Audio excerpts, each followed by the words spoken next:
There's a principle, rule of thumb in life that you only appreciate something when you don't have it and you feel deprived or deficient because you don't have whatever that may be. And when you receive it, then you appreciate its value because now you received something that you needed or you didn't even realize to the degree that you needed it. So when you receive it, you have that level of appreciation.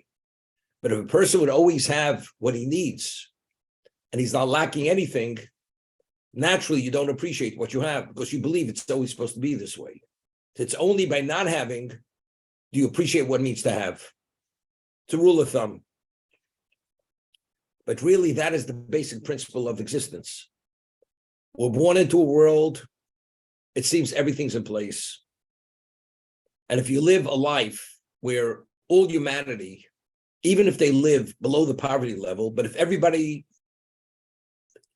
are not haves, which are the equivalent of haves, nobody has a problem.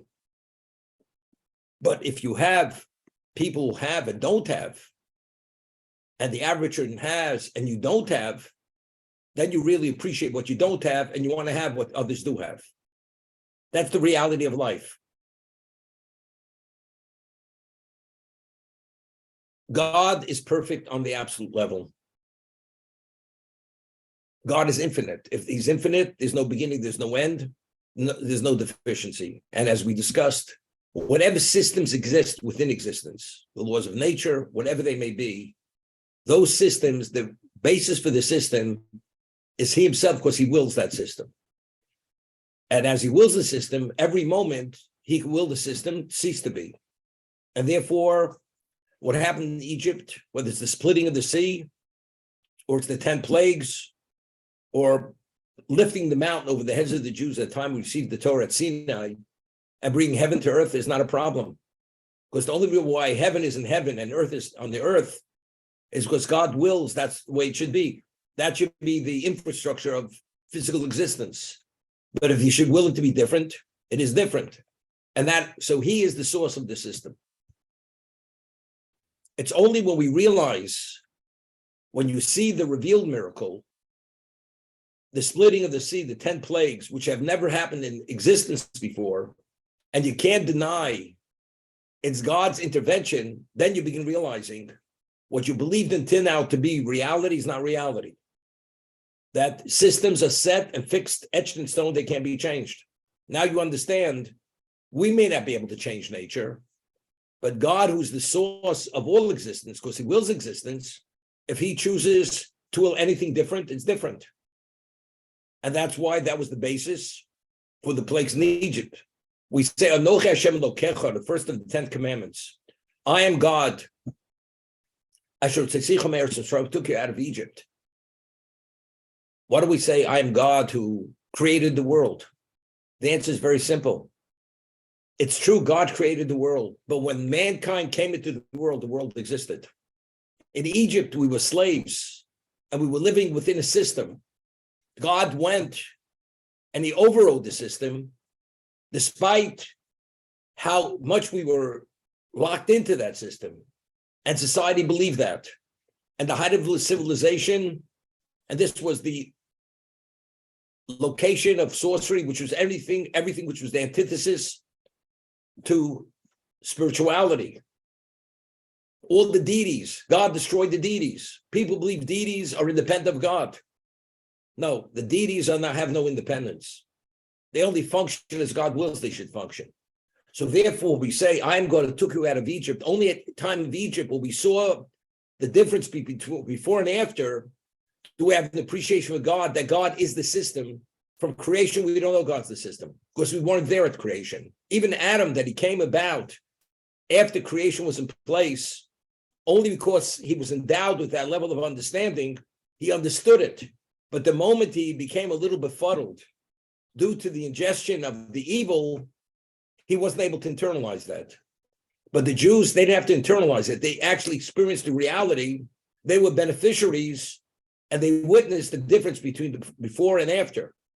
Therefore, God, when he presents himself at Sinai, and the Jews prophesize in a awake state, God says, I am your God who took you out of Egypt, not I am your God, the creator. Once you know I took you out of Egypt, now you understand that I'm the creator. Because at Egypt, we understood he is the system. But if you're born into a perfect world, what do you understand? You believe it's always supposed to be that way. Or if you believe you see God immediately, that he's the perfect one, there's not much choice. You see he's perfect. You see the world is his, so to say, that's his domain. If you see it, there's no choice. It's only after, to be appreciative, to see that he would, in retrospect, what we believe to be different, now we see it in a different reality. Therefore, I am God who took you out of Egypt. It's not I am God who created the world. We find that the fourth expression of redemption, which the fourth cup we drink at the Seder corresponds to the fourth expression of redemption. I will take you as my people, which is Sinai, and then you will know that I took you out of Egypt. Only at Sinai, in retrospect, do we know God took us out of Egypt. So we explained this. Only after Sinai, as the Rambam writes, based on the verse in Torah, when we prophesied the wake state and we saw God openly communicating to Moshe, being a spokesman, only then we believed, we saw irrefutably that God took us out of Egypt. Until then, a person say, maybe you were hoodwinked. Maybe Moshe pulled the wool over your eyes. Maybe he was a greater sorcerer than all the Egyptians, and he misled you. So Egypt, maybe for the moment, you may believe that's God, but later, in retrospect, maybe it wasn't God. And we'll second guess ourselves. After Sinai, it was confirmed beyond any doubt. The word beyond any doubt is not to be understood, because when you prophesize, the clarity a prophet has about the reality of truth, there's nothing comparable in the physical existence, that level of clarity. Then you will know, when I will take you to be my people at Sinai, then you will know I took you out of Egypt. That's a retrospect. Okay, now we're going to talk about what we were speaking about. God could have created a perfect world. He created a world which is deficient. He created a world where his presence is not, he's not obvious in this existence. The world is it's a gray mass. But there are enough hints within existence, there are enough indicators that through our own initiative, we could come upon truth. So, but what's the issue? The issue is it I or is it him? Am I willing to somehow suppress my own interests, which are all physical, which have to do with our physicality, and remove the veil and see the light? Or do we want to go and walk to our own drumbeat? That's the question. There's only value in our existence if it's through our own initiative. So God created a world which is deficient, so we should appreciate ultimately who he is. But that appreciation has to come through our own initiative. Of course, if we have no choice but accept it, that reality and that recognition is not a recognition, it's just the reality of what existence is. So why did God create a deficient world? To appreciate his omnipotence, that he is perfect on the absolute level, because later at the end of time, as we'll discuss in a moment, when he will reveal himself, when all evil will come to an end, in retrospect, we'll understand how every moment of deficiency that existed was only for us to come to appreciate his omnipotence. But if you'd see him in that perfect, if he would have created a perfect world without deficiency, and his presence would have been obvious, then we wouldn't appreciate. When I say the word appreciate, we'd see his perfection, but we wouldn't appreciate it. Appreciation is only something we come upon ourselves. We didn't have it, now we've come upon it. It's like a person's in the dark and all of a sudden you see the light. You're amazed when you see the light. When you put the lights on, you see what you're able to see, you're amazed. But if you always saw what it was, you're not amazed because you always saw that reality. So it's only in retrospect. Now it's interesting. Yesterday's reading, there's a Zohar. It says, yesterday's reading was Mishpatim, the laws. It speaks of all kinds of laws. The slave, the Canaanite slave, damages, injury, the damager, the damagee, the levels of liability. It's all discussed in the portion. Different custodians, a custodian whose offers his service gratis, a paid custodian, a renter, a borrower, different levels of liability, all these liabilities. What's it speaking about? So Shimi Yochai, who's the author of the Zohar, which is the basis for all Kabbalah, for all the concealed Torah, writes, we're speaking about here, these are the laws of Gilgulim, the laws of reincarnation. And he says something phenomenal. So the commentators explain the Zohar. There are many things in life we don't understand. We see things that boggle our minds, irk us.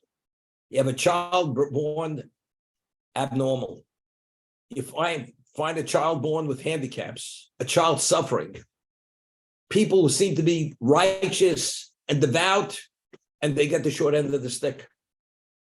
And you say, God forbid, as we say, a person come to say, "Les din v'les dayon." There's no judge, there's no judgment, there's no rhyme or reason for whatever goes on in this world.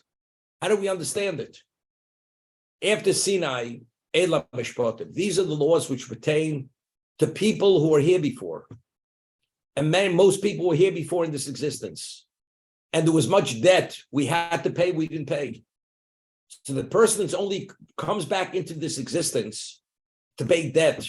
So if you have a child that's born handicapped or a child suffers, although the child as a child has no liability and culpability in this life, but due to a previous life, when that soul existed within a context of liability, and the person, God would prefer to give you that opportunity rather than being purged in spiritual Gehenna, which is endlessly more painful.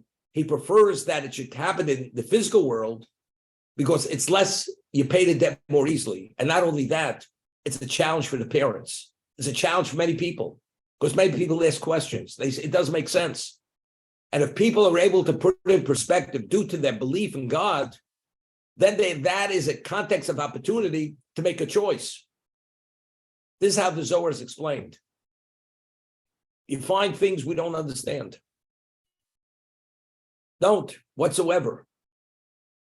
Sometimes, I say, we're reading recently of the tragedies that took place in Israel, how an Arab ran over a family at a bus stop. Two of the children were crushed to death. And if you saw the pictures of these two little children, one was 4, one was 6, beautiful children, it actually hurts your heart. And you read the stories how the mother speaks with such faith when they came to console her. And she says she has no claim against anybody. It's all whatever it is. They had a mission, they came, whatever, the way she speaks with a level of belief and faith not to be believed. And the greatest rabbis in Israel came to console her. And when they consoled her, they were up in their upper 90s, they came out to the car to listen.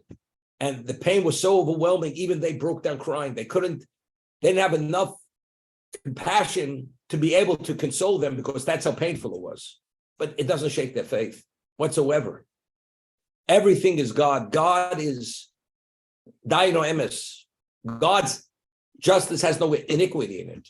As Moshe Rabbeinu says, Hatzur Tomim Polo. The rock, his action is perfect. But we still have to put it in perspective. Right? Blind faith is tremendous. But there is a rhyme and a reason even to blind faith. We may not understand what it's correcting, why this person needs this correction for a previous life. What happened? Why? We don't know. But I'm putting it in that perspective, that a newborn child is born with limitations or born with illness or whatever it may be, or a person having his life taken at a young age. All this is why? Because the person fulfilled his mission. We're here only for a reason. Once that mission is complete, God wants you to be in your environment, which the environment of the soul is the world, is the spiritual world, not the physical world, not where you're challenged. You're only challenged to be able to meet the challenge. But once the challenge has been met, there's no reason to be here. Could you imagine? I'm speaking to a father who has sons who are into almost professional baseball. You win the World Series, and after you won the series, the losing team says, let's play another inning. The ones who won the World Series, what do we have to play another inning? We're out of here. We're out to celebrate.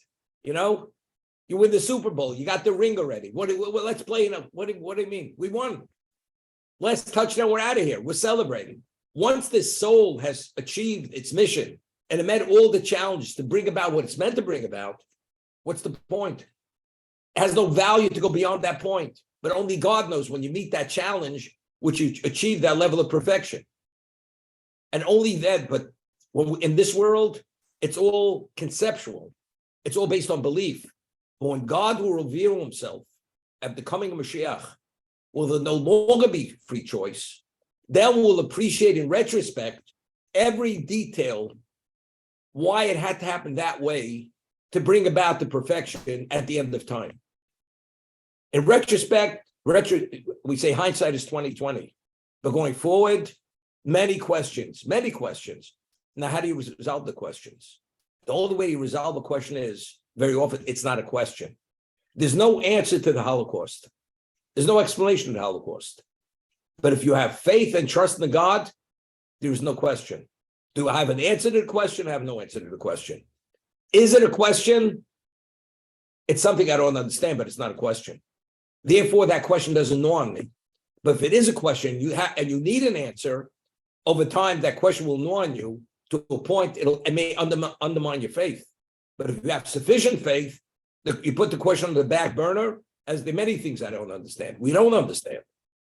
But as a result, we don't understand everything. It's one of the things we don't understand. But one thing we do understand, that God's justice has no iniquity and God's action is perfect. Therefore, it's not a question. Do you understand how exactly it all adds up? The answer is no. But it does make a difference, because if you have the faith and the trust, there's no problem. At the end of the time, in retrospect, we'll appreciate the omnipotence, God's perfection, but we can only appreciate his perfection if he creates a world where he's not obvious. And we have all these questions. Despite that, we achieve the belief based on our faith. Now, but there is a way to get an inkling. You know, nobody's born a tzaddik. Nobody's born a tzaddik.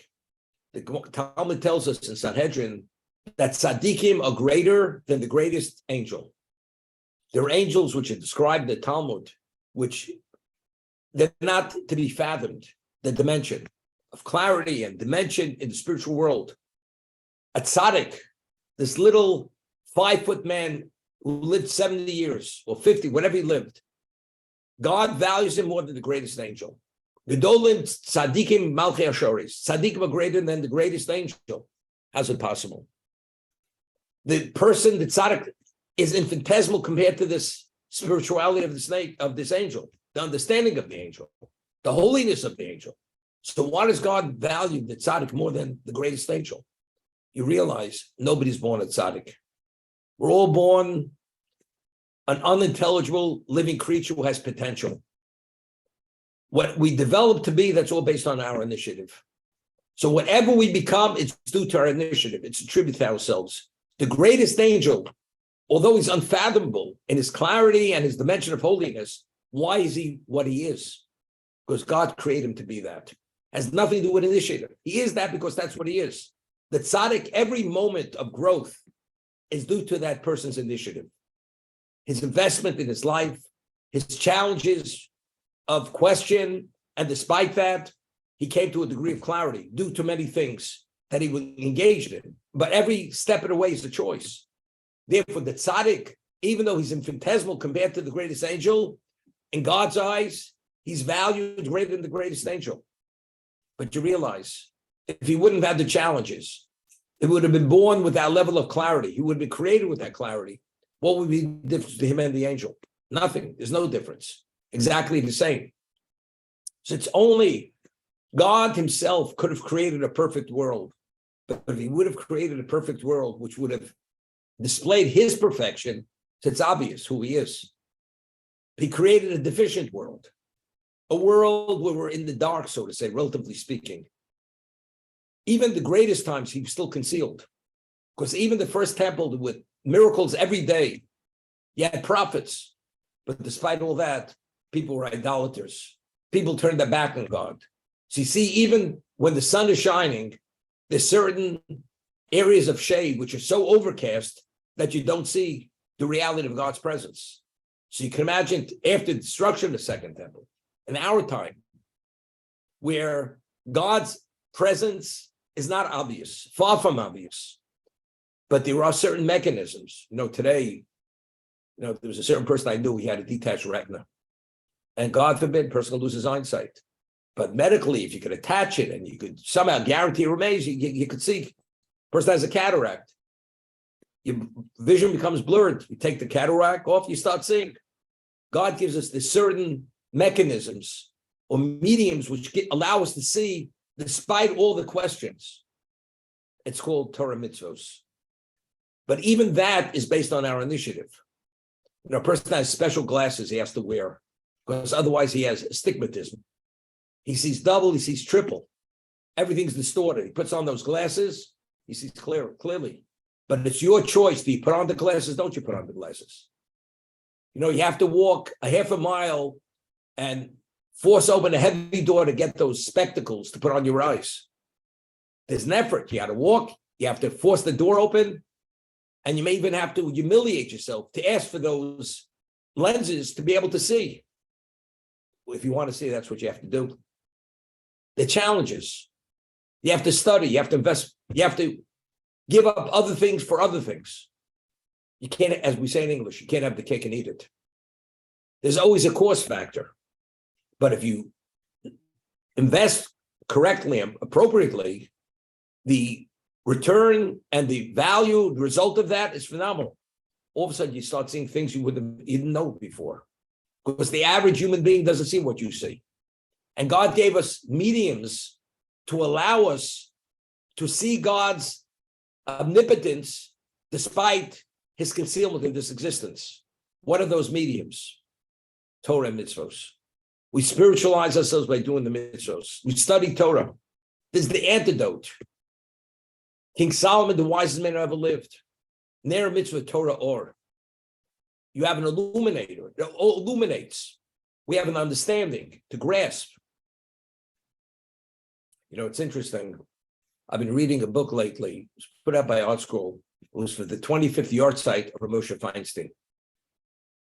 I'm not even talking about his dimension of Torah, his dimension of humanity. You read stories in there of the way he treated people, the way he gave charity, the way he came to certain conclusions, his insights.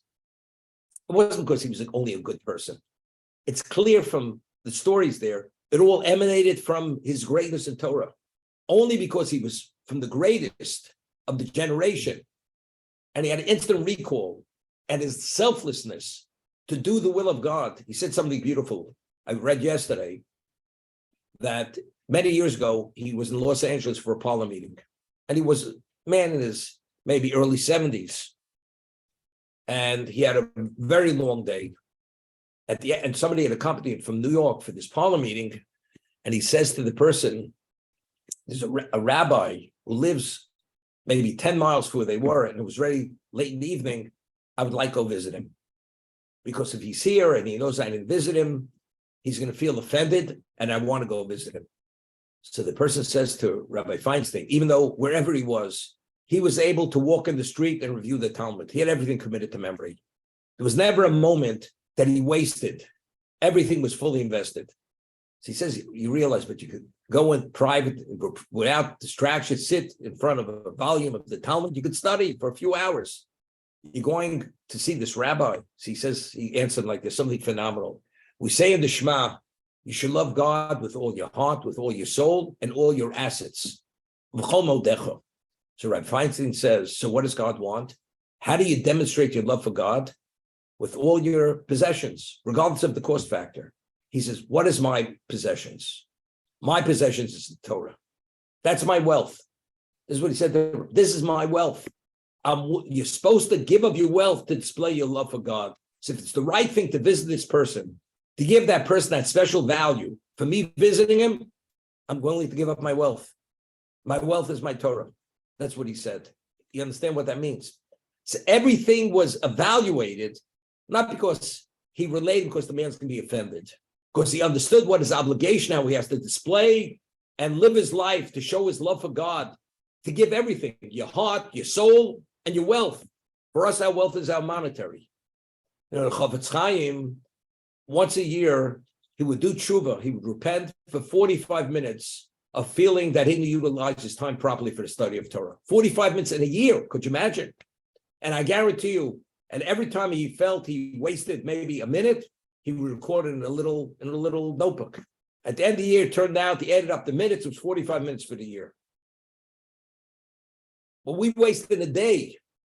He didn't waste in a lifetime, and a year. And I said, and what he considered not studying, that should be the value of our time. What he utilized that time for. You realize he didn't waste time. It was purely based on an evaluation. So everything in these people's lives, because they were so imbued with the Torah, and it was like intermeshed in their being, everything they saw through the eyes of the Torah. So even in this world, this physical world, God gives us mechanisms that if we take enough initiatives and we invest our lives, we're able to be spiritualized despite the challenges, and there are always challenges, but you have a greater level of seeing and clarity which surpasses anything else that exists in this world. Of course, when Mashiach comes, God will reveal himself to be no deficiencies, then the essence of the person becomes that. It's not only you're imbued, that's what you are. The person becomes totally his soul. The physicality of his body doesn't interfere with the clarity of his soul. But here we're talking about, despite having the physicality, having some degree of bearing on our being, if you have this medium, now you're able to understand. And we're always amazed. Despite, it's amazing. And we're always in amazement. You know, every day we say in the Modim, in the latter part of the Amidah, we have thanks for God. Every morning when we wake up in the morning, we say Modani. We thank God for returning our soul. You returned our souls with Chemna Rabba, with great kindness, with great compassion. He returned our souls. Because when a person sleeps, every night, a person, when he sleeps, part of the soul ascends to heaven, and the soul is judged. It's judged. Should it be returned to the person, or should not be returned to the person? It's due to God's rachmim, because God wants to give man every opportunity to utilize his life, to do good things. God returns the soul. Every night the soul is judged, it's reinvigorated, sent back to the person. And that's contained in the statement Modanu Fanecho. She'chzarta bi nishmosi b'chem l'rabo emunosecho. That's what we say every morning. So in this week's reading, Mishpatim, what's the law? A person lends a person money, comes to pay, does not pay. So the court says you must give him collateral. The borrower must give collateral to the lender. He didn't take collateral at the time of the loan. And he gives him, and he's a poor man, and he has a night garment and he has day garments. So the Torah says, when the nighttime comes, the lender has to take the night garments and return it to the borrower because there's nothing to sleep in.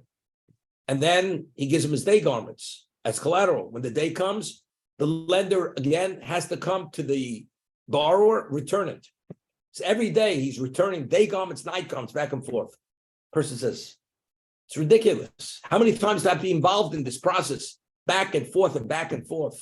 So Rashi cites the Midrash. God says, every day, your soul comes to me and I return your soul. It's a day in, day out process. If I do it every day, and for me, it's not too difficult, returning the garment, the collateral to the poor man at night and the morning, back and forth, don't consider that's infringement, because doing that, really, I do the same thing to you. You understand? And if you go and understand the concept of measure for measure, Whenever we do measure for measure, God does measure for measure too. So if you want to guarantee that your soul should be returned every day, in that setting, if you do the same and you don't feel put upon, then God doesn't feel put upon either when he returns your soul. That only engenders and causes you to be more worthy of the mercy that despite the shortcomings of a person, God returns the soul to the person. Because how many people, now how many? The people go to sleep, they don't wake up in the morning. We're not talking about aged people, even some young people. People are like shocked. They'll say he had an aneurysm, he had a this, whatever he had a heart attack, whatever they say, it doesn't make a difference. But whatever happens can happen to anybody. But yet most people, when they go to sleep at night, if they're relatively healthy, they wake up in the morning. But that's God's returning your soul. We say every day in the Modim, we give thanks to our souls that are by you for safekeeping. What souls are for safekeeping? This is exactly what we're talking about. The miracles which are every day, which we experience with you. You ask the average person, when was the last time you saw a miracle? Well, I read the story of the 10 plagues. I haven't seen anything in that, in that order. Never saw it. But we say every day, the miracles which take place day in and day out, continuously. You hear what goes on. A person is sitting at a bus stop and there's a car ramming. Do you know what kind of level of divine protection we need continuously?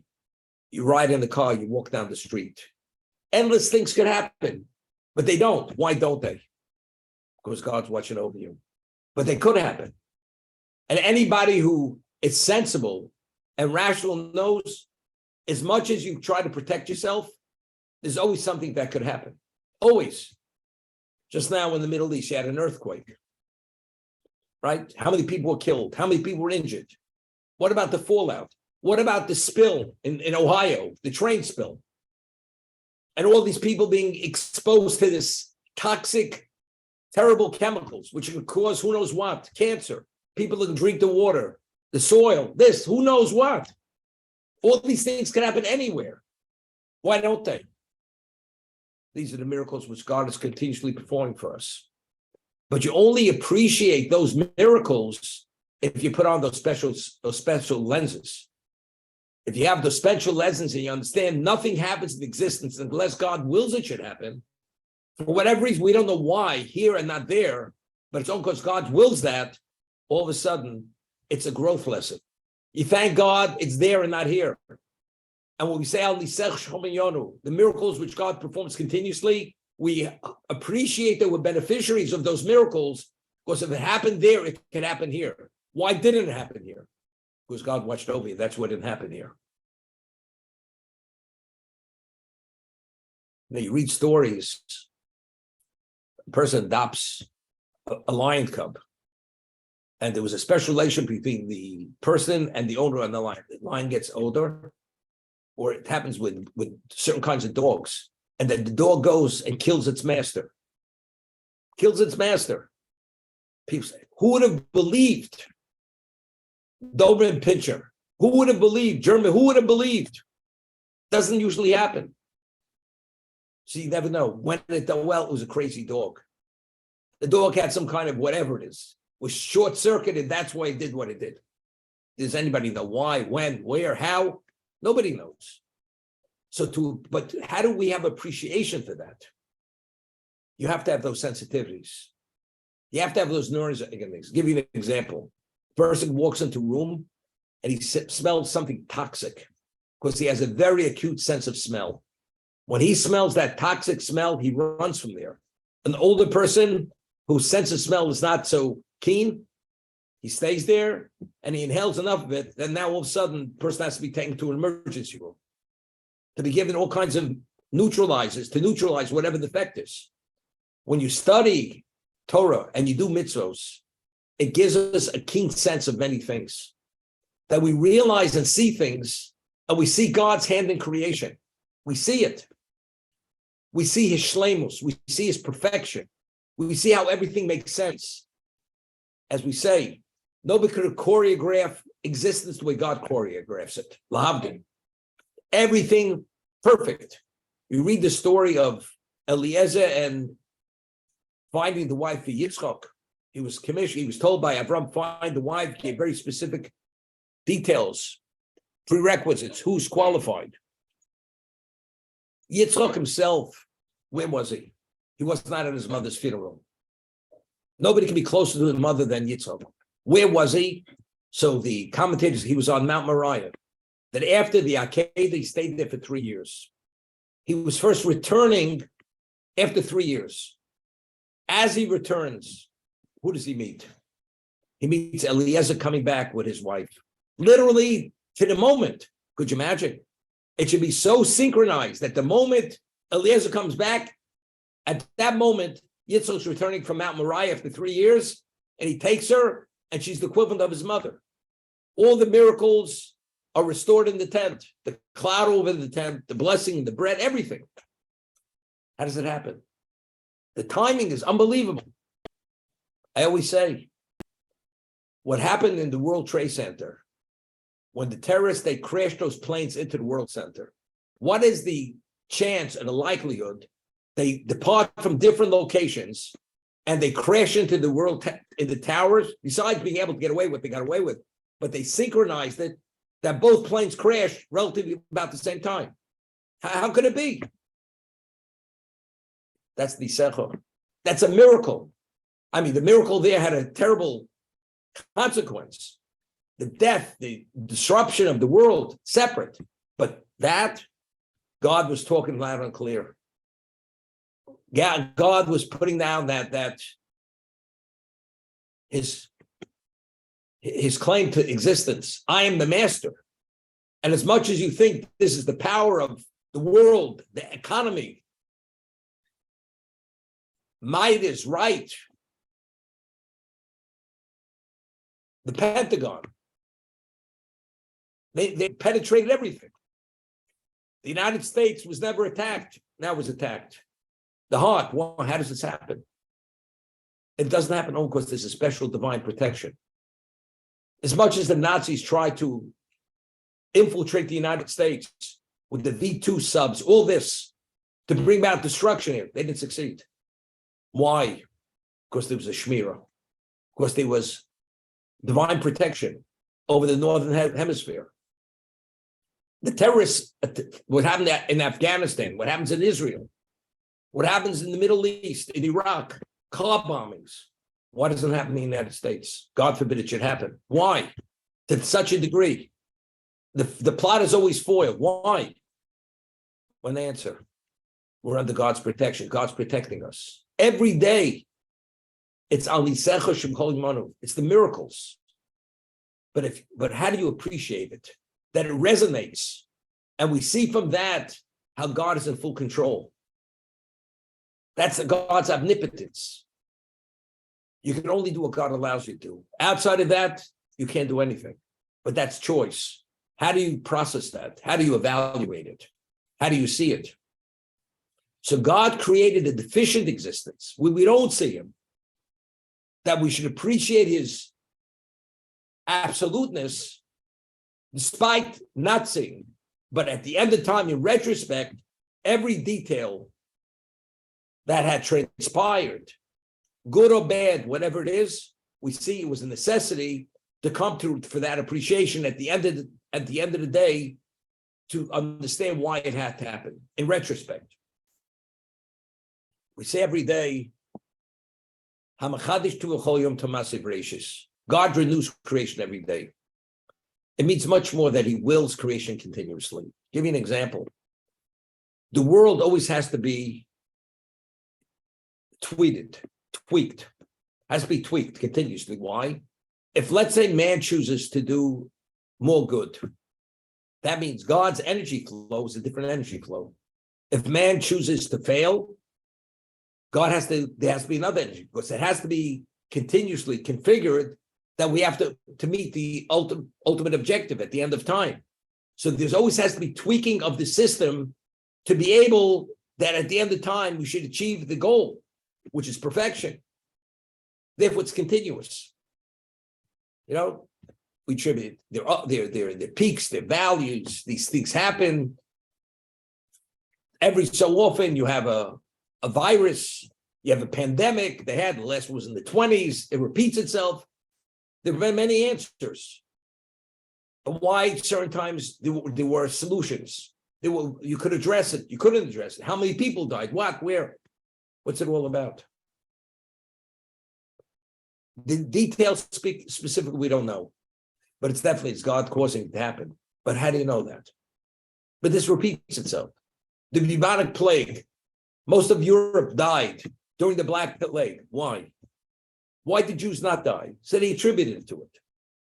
So the Gentiles said because the Jews poisoned the wells. They cursed the Gentiles. So that's why they were pogroms during the Black Plagues. Or they said no, because the Jews, they hygienically, the Jews, they wash their hands and it's all due to hygiene and this and that, whatever it is. It may be true to a degree. But God says that if you follow my statutes and my Torah, do my mitzvahs, the disease and illness I brought on Egypt, I will not bring on you. So there's an element of divine protection. That's what it's about. But how do you, somebody said, what are you so superstitious? Are you, when people didn't know about medicine, about this, that's what they thought it was. It has nothing to do with it. No, we have pharmaceuticals who are making billions of dollars every week, every month, every quarter. That's what it's due to. Their research. What do you think they make so much? Because they have to invest in research. That's what it's all about. Yeah, but why did they come? Why did they discover it? Why did they discover it through research? Why? Sometimes yes, sometimes not. Why does the guy who get the Nobel Prize in medicine? Why? Because he discovered it. But how did he discover it? Because he was the genius. The people greater geniuses than didn't discover it. Because God wanted he should discover it. That's the bottom line. You find people who are geniuses, they don't have to rub together. You have a person who can't sign his name. The guy's a real estate mogul. Doesn't make sense. Doesn't make sense. Well, he's lucky. It's like the guy buying the lottery ticket. He won the billion lottery ticket and he bought $500 million worth of ice cream, and he bathes in it and he gives it out free 24 hours a day. So you see, you don't have to be the genius, but that's life. That's what it is. No. All these distractions are only to be a distraction to make the right choice. Despite that, if you have the right lenses and you put on the spectacles, then you see what it's all about. Not that you have all the answers, but you have a sense of what the answer is. You have a sense of who the puppeteer is, who's choreographing all this. God is the one. So it's only due to the lack of clarity are we able to appreciate who the omnipotent was. And ultimately, in retrospect, when he will reveal himself, then we'll be able to understand why things had to happen, every detail, every step of the way they happened, and there are no questions any longer.